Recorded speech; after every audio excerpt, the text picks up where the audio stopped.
Hello friends, welcome to Kannan Info Tamil. நம்ம இன்னைக்கு என்ன டாபிக் பார்க்க போறோம் அப்படின்னா, சமீபத்துல துருக்கி அங்கா 3 அப்படிங்கிற ஒரு ஸ்டெல்த் அன்மேன் ஏர்கிராப்டோட புகைப்படத்தை வெளியிட்டு பரபரப்பை ஏற்படுத்தினாங்க. இதனை தொடர்ந்து நிறைய டிஃபென்ஸ் எக்ஸ்பர்ட்ஸ் இந்தியா டெவலப் செய்து வரும் ஸ்டெல்த் அன்மேன் ஏர்கிராப்ட் ப்ராஜெக்ட் குறித்து கேள்வி எழுப்ப ஆரம்பிச்சாங்க. இந்த சூழ்நிலையில HALோட test pilot Harshvardhan Thakur India develop செய்யும் ஸ்விஃப்ட் UAVயோட புகைப்படத்தை வெளியிட்டிருக்காரு. அந்த புகைப்படத்தை பார்க்கும் பொழுது HAL தயாரித்து வரும் ஸ்விஃப்ட் UAVயோட பெரும்பாலான வேலைகள் முடிக்கப்பட்டது தெரிய வருது. இதனை தொடர்ந்து நிறைய டிஃபென்ஸ் எக்ஸ்பர்ட்ஸ் இந்தியா எப்பொழுது தன்னுடைய ஸ்டெல்த் தொழில்நுட்பம் கொண்ட அன்மேன் ஏர்கிராப்ட டெவலப் செய்து முடிப்பாங்க, அதோட முதல் பறத்தல் எப்போ நடைபெறும் அப்படின்னு பல கேள்விகளை எழுப்பி வர்றாங்க. இந்த வீடியோல இந்தியா டெவலப் செய்து வரும் ஸ்டெல்த் UAV ப்ராஜெக்ட் குறித்தும் இந்தியா டெவலப் செய்யும் ஸ்டெல்த் UAVயோட கேப்பபிலிட்டி என்ன, அந்த UAV-ய எப்படி இந்தியா டெவலப் செய்ய திட்டமிட்டிருக்காங்க அப்படிங்கிறது குறித்து நம்ம டீடைலா இந்த வீடியோல பார்க்கலாம். நம்ம சேனல்ல டிஃபென்ஸ் மற்றும் ஜியோபாலிட்டிக்ஸ் சம்பந்தமா தினம் ஒரு வீடியோ பப்ளிஷ் பண்ணிட்டு இருக்கோம். உங்களுக்கு நம்ம சேனல்ல பப்ளிஷ் ஆகக்கூடிய வீடியோஸ் பிடிச்சிருந்துச்சுன்னா சேனலை சப்ஸ்கிரைப் பண்ணி சப்போர்ட் பண்ணுங்க. நீங்க பண்ற ஒவ்வொரு சப்ஸ்கிரிப்ஷனும் எனக்கு அடுத்தடுத்த வீடியோஸ் போடுறதுக்கு ஒரு மோட்டிவேஷனா இருக்கும். சமீப காலமா உலகின் பல நாடுகள் ஸ்டெல்த் தொழில்நுட்பம் கொண்ட விமானங்கள் மற்றும் UAV-களை டெவலப் செய்யறதுக்கு முயற்சி செய்து வந்துகிட்டு இருக்காங்க. குறிப்பா சொல்லணும் அப்படின்னா ஆஸ்திரேலியா, துருக்கி, இந்தியா போன்ற நாடுகள் இந்த ப்ராஜெக்ட்ல ரொம்ப தீவிரமா ஈடுபட்டு வந்துகிட்டு இருக்காங்க. இந்தியா காத்தக் அப்படிங்கிற ஒரு ஸ்டெல்த் தொழில்நுட்பம் கொண்ட UAV-யை டெவலப் செய்யறதுக்கு முயற்சி செய்து வந்துகிட்டு இருக்காங்க. இந்த காத்தக் UAV-யை ஏரோநாட்டிக்கல் டெவலப்மெண்ட் ஏஜென்சி DRDO மற்றும் இந்திய விமானப்படையும் இணைந்து டெவலப் செய்து வந்துகிட்டு இருக்காங்க.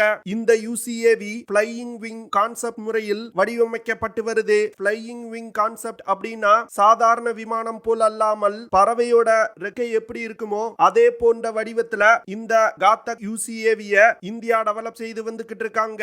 இந்தியா டெவலப் செய்யும் காத்தக் UCAV-யோட முக்கியமான கேரக்டர் அந்த UCAV-ல இருக்கக்கூடிய ஸ்டெல்த் தொழில்நுட்பம்.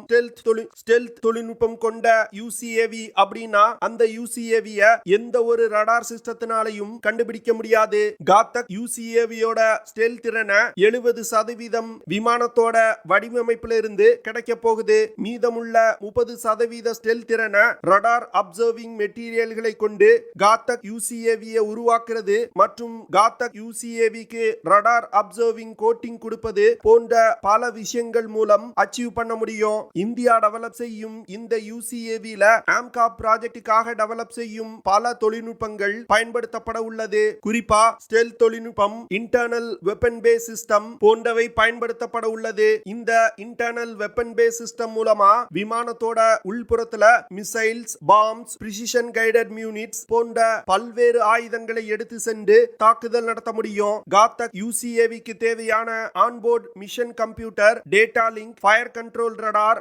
Identification of friend or foe, collision avoiding system போன்ற பல தொழில்நுட்பங்களை இந்தியா உள்நாட்டிலே டெவலப் செய்து வந்துகிட்டு இருக்காங்க. காத்தக் UCAV அதிகபட்சமா 30,000 அடி உயரத்துல பறக்கும் வகையில வடிவமைக்கப்பட்டு வருது. இந்த UCAV 15 டன் எடை கொண்டதா இருக்கும். காத்தக் ட்ரோனை இயக்குறதுக்கு கேஸ் டர்பைன் ரிசர்ச் எஸ்டாப்ளிஷ்மெண்ட் நிறுவனத்தால் உருவாக்கப்பட்டு வரும் காவேரி இன்ஜின் பயன்படுத்தப்பட உள்ளது. இந்த இன்ஜின் 1180 கிலோகிராம் எடை கொண்டது. காவேரி இன்ஜின்னால அதிகபட்சமா 52 கிலோ நியூட்டன் த்ரஸ்ட் ப்ரொடியூஸ் பண்ண முடியும். காத்தக் UCAV ப்ராஜெக்ட இன்னும் 2 வருடங்கள்ல முடிப்பதற்கு இந்தியா திட்டமிட்டிருக்காங்க. இந்த UCAV-ய டெவலப் செய்யறதுக்கு இந்திய விமானப்படை அதிக முனைப்பு காட்டுறாங்க. ஆனா இந்த UCAV டெவலப் செய்து முடிக்கப்படும் பட்சத்துல இந்திய கடற்படை தன்னுடைய ஏர்கிராப்ட் கேரியர்கள்ல இருந்து இயக்குவதற்கு திட்டமிட்டிருக்காங்க. ஸ்டெல்த் தொழில்நுட்பம் கொண்ட காத்தக் UCAV-கள்னால அதிக ஆபத்தான எதிரிகளின் எல்லைக்குள் நீண்ட தூரம் ஊடுருவி சென்று தாக்குதல் நடத்த முடியும். குறிப்பா எதிரிகளின் ஏர் டிஃபென்ஸ் சிஸ்டங்கள் மற்றும் ரடார்கள் அதிகமாக பொருத்தப்பட்டிருக்க பகுதிக்குள் கூட இந்த ஸ்டெல்த் UCAV-கள் ஊடுருவி சென்று தாக்குதல் நடத்தும். காத்தக் UCAV-களை மிகவும் ஆபத்தான ஆபரேஷன்களுக்கு பயன்படுத்துவதற்கு இந்திய விமானப்படை திட்டமிட்டிருக்காங்க.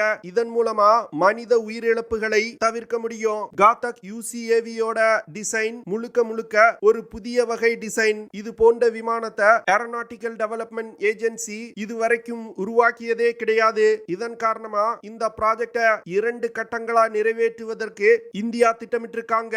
அதாவது முதல் கட்டத்துல காத்தக் UCAV போன்றே ஒரு UCAV உருவாக்கணும். ஆனா அந்த UCAV காத்தக் ட்ரோனை விட அளவில் சிறியதா இருக்கணும். உதாரணத்துக்கு சொல்லணும்னா காத்தக் UCAV 12 முதல் 13 டன் எடை கொண்டதா இருக்கும். ஆனா முதல் கட்டத்துல உருவாக்கப்படும் UCAV 1 டன் எடை கொண்டதா இருக்கும். இந்த 1 டன் எடை கொண்ட UCAV ஸ்விஃப்ட் அப்படின்னு சொல்றாங்க. ஸ்விஃப்ட் அப்படின்னா stealth flying wing test bed அப்படின்னு அர்த்தம். இந்த அளவில் சிறிய ஸ்விஃப்ட் UCAV கொண்டு பலவிதமான சோதனைகளை இந்தியா நடத்த போறாங்க. இந்த சோதனையின் போது கிடைக்கும் பலவிதமான தரவுகளை கொண்டு 12 முதல் 13 டன் எடை கொண்ட காத்தக் UCAV-களை இந்தியா டெவலப் செய்ய திட்டமிட்டிருக்காங்க. இந்த ஸ்விஃப்ட் ட்ரோன்ல காத்தக் UCAV-களுக்கு தேவையான பல்வேறு தொழில்நுட்பங்களை சோதிக்க போறாங்க. குறிப்பா சொல்லணும் அப்படின்னா விமானத்தை ஆள் இல்லாமல் பறக்க வைப்பது, ஸ்டெல்த் தொழில்நுட்பம், high speed autonomous take off மற்றும் லேண்டிங் போன்ற பல தொழில்நுட்பங்களை இந்த ஸ்விஃப்ட் ட்ரோனை கொண்டு சோதிக்க போறாங்க. இந்தியா டெவலப் செய்யும் இந்த ஸ்விஃப்ட் ட்ரோன் கிட்டத்தட்ட 1100 கிலோகிராம் எடை கொண்டது.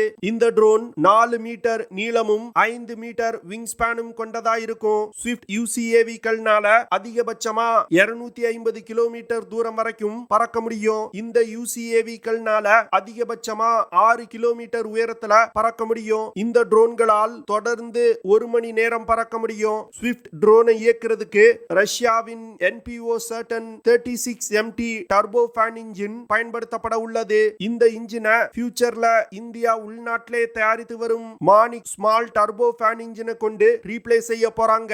இந்தியா டெவலப் செய்து வரும் இண்டிஜினியஸ் டெக்னாலஜி க்ரூஸ் மிசைல்ல இதே Manik small turbo fan engine தான் பயன்படுத்தப்பட்டு வருது. இந்த இன்ஜினால அதிகபட்சமா 0.6 மேக் அப்படிங்கிற வேகத்துல பறக்க முடியும். அதாவது 735 கிலோமீட்டர் பெர் ஹார் வேகத்துல இந்த ஸ்விஃப்ட் UCAV-கள்னால பறக்க முடியும். ஸ்விஃப்ட் UCAV-ல ஆயுதங்களை எடுத்து செல்வதற்கு 2 ஹார்ட் பாயிண்ட்ஸ் கொடுக்கப்பட்டிருக்கு. இந்த 2 ஹார்ட் பாயிண்ட்ஸை பயன்படுத்தி கிட்டத்தட்ட 100 கிலோகிராம் எடை கொண்ட ஆயுதங்களை எடுத்து சென்று தாக்குதல் நடத்த முடியும். இந்த ஸ்விஃப்ட் UCAV-யோட முதல் புரோட்டோடைப்பை இந்தியா ஏற்கனவே வெற்றிகரமா டெவலப் செஞ்சிட்டாங்க. ஸ்விஃப்ட் புரோட்டோடைப்பை ஜூலை 2022ல ஏரோநாட்டிக்கல் டெஸ்டிங் ரேஞ்சில வச்சு வெற்றிகரமா சோதனை செஞ்சாங்க. இந்த சோதனையின் போது ஸ்விஃப்ட் UCAV ஆள் இல்லாமல் டேக் ஆஃப் மற்றும் லேண்டிங் செய்யப்பட்டது. ஸ்விஃப்ட் UCAV-ல பயன்படுத்தப்பட்ட தொழில்நுட்பங்கள் பெரும்பாலும் இந்தியாவிலே தயாரிக்கப்பட்டது. குறிப்பா சொல்லணும் அப்படின்னா ஸ்விஃப்ட் UCAV-களை வழி நடத்துவதற்கு தேவையான navigation system, guidance and control system, indigenous flight control computer, avionic சிஸ்டங்கள் போன்ற பல சிஸ்டங்களை உள்நாட்டிலே டெவலப் செஞ்சிருக்காங்க. அது மட்டும் இல்லாம ஸ்விஃப்ட் UCAV-ல பயன்படுத்தப்பட்ட கண்ட்ரோல் லா மற்றும் சாஃப்ட்வேர் முழுக்க முழுக்க இந்தியாவிலே டெவலப் செய்யப்பட்டது. இந்தியா டெவலப் செய்த ஸ்விஃப்ட் UCAV அமெரிக்காவின் நார்த்ரப் க்ரூமன் நிறுவனத்தால் உருவாக்கப்பட்ட B2 spirit strategic stealth heavy bomber விமானங்கள் போன்றே இருக்கு அப்படின்னு நிறைய டிஃபென்ஸ் எக்ஸ்பர்ட் சொல்றாங்க. தற்போது இந்தியா டெவலப் செய்து வரும் ஸ்விஃப்ட் UCAV-யோட 2வது புரோட்டோடைப்ல முதல் புரோட்டோடைப்ல இல்லாத பல தொழில்நுட்பங்களை இணைத்து சோதிக்க உள்ளாங்க. இந்த 2வது புரோட்டோடைப் வெற்றிகரமா சோதிக்கப்பட்டவுடன் காத்தக் UCAV ப்ரொடக்ஷனை இந்தியா ஸ்டார்ட் செய்வாங்க. 2025வது வருடத்துக்குள் காத்தக் UCAV-யோட முதல் பறத்தலை நடத்துவதற்கு திட்டமிட்டிருக்காங்க. இந்த காத்தக் UCAV டெவலப்மெண்ட்ல பல தனியார் நிறுவனங்களும் இணைந்து பணியாற்ற போறாங்க. அதனால இந்த UCAV டெவலப்மெண்ட் அதிவேகமா நடக்கும் அப்படின்னு எதிர்பார்க்கப்படுது. காத்தக் UCAV ப்ராஜெக்ட்டுக்கு முன்னாடி இந்தியா அவுரா அப்படிங்கிற அட்டானமஸ் அன்மேன்ட் ரிசர்ச் ஏர்கிராஃப்ட் அப்படிங்கிற ஒரு ப்ராஜெக்ட செஞ்சு வந்துகிட்டு இருந்தாங்க. அந்த ப்ராஜெக்ட பேஸா வச்சு தான் இந்த காத்தக் UCAV-கள் டெவலப் செய்யப்பட்டு வருது. காத்தக் UCAV-கள் மட்டும் வெற்றிகரமா டெவலப் செய்யப்பட்டால் இந்திய விமானப்படை மற்றும் இந்திய கடற்படையில அதிகமான எண்ணிக்கையில பயன்படுத்தப்படும் காத்தக் ட்ரோன்களை தாக்குதல்களுக்கு மட்டும் இந்தியா பயன்படுத்தாது. இந்த ட்ரோன்களை பயன்படுத்தி உளவு தகவல்களையும் சேகரிக்க முடியும். ஓகே ஃப்ரெண்ட்ஸ், நம்ம வீடியோவோட நிறைவு பகுதிக்கு வந்துட்டோம். இதெல்லாம் தான் நான் உங்ககிட்ட ஷேர் பண்ணணும் அப்படின்னு நினைச்ச விஷயங்கள். ஐ ஹோப் நான் ஷேர் பண்ண விஷயங்கள் உங்களுக்கு பிடிச்சிருக்கும்னு நினைக்கிறேன். அப்படி பிடிச்சிருந்துச்சுன்னா ஷேர் பண்ணுங்க, லைக் பண்ணுங்க, கமெண்ட் பண்ணுங்க. மறக்காம நம்ம சேனலுக்கு சப்ஸ்கிரைப் பண்ணுங்க. அப்படியே அந்த பெல் நோட்டிபிகேஷனை கிளிக் பண்ணி ஆல்ங்கிற ஆப்ஷனை எனேபிள் பண்ணிக்கங்க. See you in the next video. Jai Hind.